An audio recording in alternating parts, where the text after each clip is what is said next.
All right, Mike's back. We kind of care about today, kind of care about tomorrow, but we're really focused on the weekend, especially the long ones. So bring it to us, Michael. Like I said earlier, Leah, when you're heading into a Memorial Day or a holiday weekend, I think you can start talking about the weekend a week before.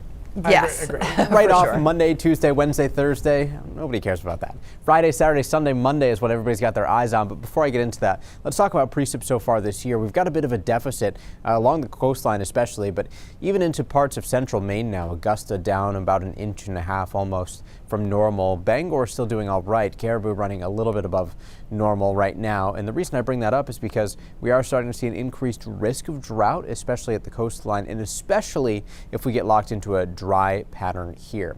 Expecting some showers across northern Maine later on today. We can already see the moisture starting to stream in. It's going to take a little while for this to actually reach the ground though, because we need to saturate that layer of the atmosphere, and that's all along this front here with an area of low pressure that is closer to the Great Lakes. And I said it earlier this morning, we've got low pressure that stretches down all the way, some of this moisture getting wrapped around back almost to Colorado on the backside of that low pressure system. A lot of active stuff on this map here, and I think with high pressure and control we don't have to worry too much today, but that certainly spells unsettled for tomorrow and on Saturday. But the second half of the holiday weekend, I promise you, is looking great.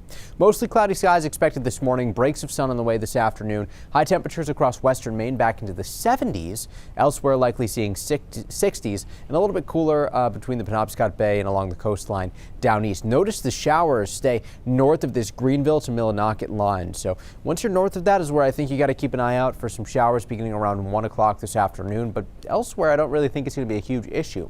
Some of those showers may linger even overnight tonight with a couple of extra showers moving through down east, but in general should be a quiet night. Humidity begins to increase though.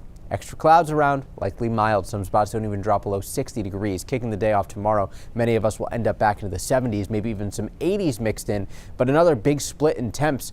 Cooler air off the Gulf of Maine, keeping Bar Harbor around 57 degrees, while western Maine makes a run for 80 tomorrow afternoon. Moist, muggy flow on the way. Saturday with this front around, got to keep an eye out for some thunderstorms, maybe even a couple of stronger storms, especially earlier in the day on Saturday. But once that wraps up, I think we'll be back into a quieter pattern for Sunday and Monday. High pressure starts to move on in, and this is going to bring some warmer air with it. The only thing on Monday that we got to watch is where this warm front is, but I'm still optimistic that things will at least be dry, and hopefully we stay on the warmer side of that front at least through Monday. Tuesday is where maybe we end up with a bit of a backdoor front situation. Quick glance at Memorial Day weekend shows much nicer conditions for Sunday and Monday. Highs back in the 70s with some sunshine. Marine forecast today sees 1 to 3 feet south wind, 10 to 20 knots. Small crafts in effect later on this afternoon all the way through 6 a.m. Saturday, and that's going to be our unsettled stretch of weather. But beyond that, things are looking much better. Just got to keep our eyes out on the potential for that backdoor front on Tuesday. If we end up on that cooler side of that front, maybe more like 50s and 60s, upper 50s into the 60s. If we end up on the warm side of that front, 70s and 80s. So we'll see. We got plenty of time to figure that out. What we know now is that the holiday weekend is looking great. All right, well, I'm going to put in my request for the warm side. I'll see what I can do. All right, thank you. Appreciate that.